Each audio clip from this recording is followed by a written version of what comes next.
Episode की शुरुआत होती है जहाँ अंश अनुपमा को पुदीना साफ करते देख के उससे पूछता है तो वो बताती है कि वो पुदीने की चटनी बनाने वाली है। अंश अनुपमा से रिक्वेस्ट करता है कि वो उसके लिए भी थोड़ी एक्स्ट्रा चटनी बना दे। अनुपमा कहती है कि औरत चाहे जो भी काम कर ले लेकिन अपने बच्चों का काम वो हमेशा खुद से ही करना पसंद करती है।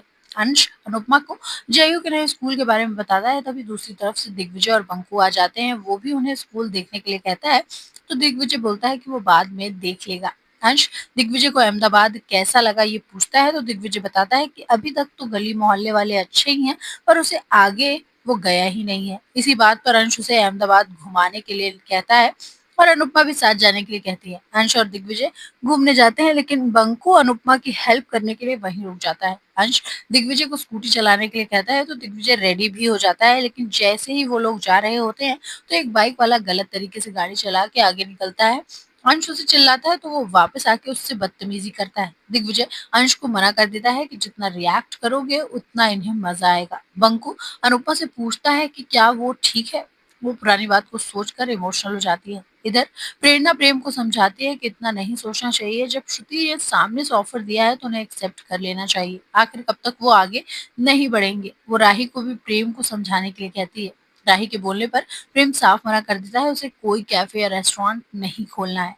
प्रेरणा राही को बोलती है कि ये गोल्डन चांस है और उन्हें किसी तरह प्रेम को समझाना होगा। अंश भी दिग्विजय को दबेली खिलाता है और उससे के बाद उसे वहां का पान भी खिलाने के लिए कहता है। दिग्विजय कहता है कि उसने कुछ बुरे एक्सपीरियंस की वजह से पूरी दुनिया को ही बुरा मान लिया था लेकिन दुनिया इतनी भी बुरी नहीं है। अंश उसके लिए पान लेकर आ ही रहा था कि वो गिरने वाला था तो दिग्विजय उसे बचा लेता है। अंश दिग्विजय को थैंक यू बोलता है तो दिग्विजय कहता है कि अनुपमा ने जो उसके लिए किया उसके आगे तो ये कुछ भी नहीं है।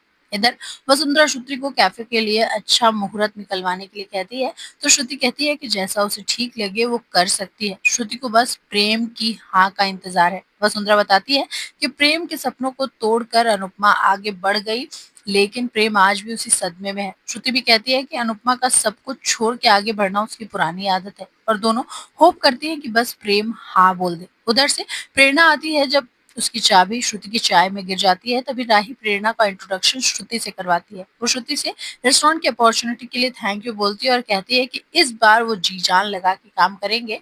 तो राही प्रेरणा को याद दिलाती है कि प्रेम ने अभी तक हार नहीं की है लेकिन प्रेरणा कहती है कि प्रेम को वो राही से बेहतर जानती है और वो उसे मना लेगी। तभी श्रुति सोचती है कि उसे प्रेरणा के बारे में और पता लगाना पड़ेगा। इधर ईशानी बताती है कि कैफे के लिए सोशल मीडिया पर सब बहुत एक्साइटेड है तो बंकू कहता है कि अब तो उन्हें ग्रैंड ओपनिंग करनी चाहिए। जया भी वहां बबल्स के साथ खेल के सबका मूड खुश कर देती है।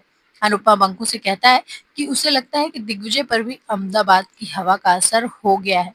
वो सोचती है कि ऐसे ही दिग्विजय सावी के कैफे का सपना भी पूरा कर ले। इधर गौतम बताता है कि वसुंधरा के गेस्ट आ गए हैं। दरअसल वसुंधरा ने प्रेम के बचपन के दोस्तों को बुलाया है। उसका मानना है कि लोग बड़े हो जाने के बाद अपने बचपन के दोस्तों को भूल जाते हैं। वो प्रेम को बाहर बुलाती है तो वो अभी भी गुस्से में ही रहता है। तभी प्रेरणा भी आके उनके बगल में बैठ जाती है और उसे भी इंट्रोड्यूस कराने के लिए कहती है। प्रेम के दोस्त वापस उससे रेस्टोरेंट के लाइसेंस कैंसिल होने की बात करते हैं और ये भी बोलते हैं कि अब तो भाभी की माँ उसके लिए नया रेस्टोरेंट खोल के देगी। वो लोग साथ ही अनुपमा की पोस्ट के बारे में भी बताते हुए कहते हैं कि तेरी सास तो बहुत कूल है। ये सुनते ही प्रेम का पारा और बढ़ जाता है। वो प्रेम को टीज करते हुए कहते हैं कि अनुपमा तो प्रेम की गार्डियन एंजल है। राही को इन सब में भी गुस्सा आता है। वो वहां से चाय का बोल के जाने लगती है तो उसका दोस्त अनुपमा की वीडियो चला देता है। प्रेम गुस्से में आके उसका फोन फेंक देता है। वो लोग भी प्रेम को चार बातें सुनाते हैं कि वो अपने दोस्त से मिलने आए थे ना कि किसी लूजर से।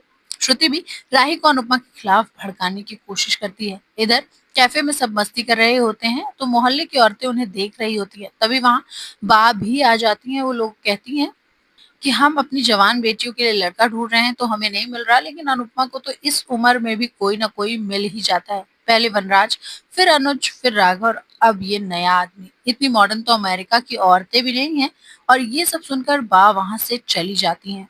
इधर सब प्रेम का गुस्सा शांत करने में लगे हुए हैं जहां इनडायरेक्टली मोटी बा प्रेम को अनुपमा को बातें सुनाने के लिए उत्तेजित कर रही हैं और पुरानी बातों से ट्रिगर होकर श्रुति से प्रेम कहता है कि वो तैयार है। ये सुनकर सब खुश हो जाते हैं। प्रेम श्रुति को कॉन्ट्रैक्ट रेडी करने के लिए कहता है और वो श्रुति का कैफे रन करने के लिए बिल्कुल रेडी है। लेकिन राही इस फैसले से खुश नहीं है क्योंकि वो सोचती है कि प्रेम रेस्टोरेंट खोलना चाहता था क्योंकि उसे खाना बनाना पसंद था लेकिन ये फैसला वो नफरत में ले रहा है।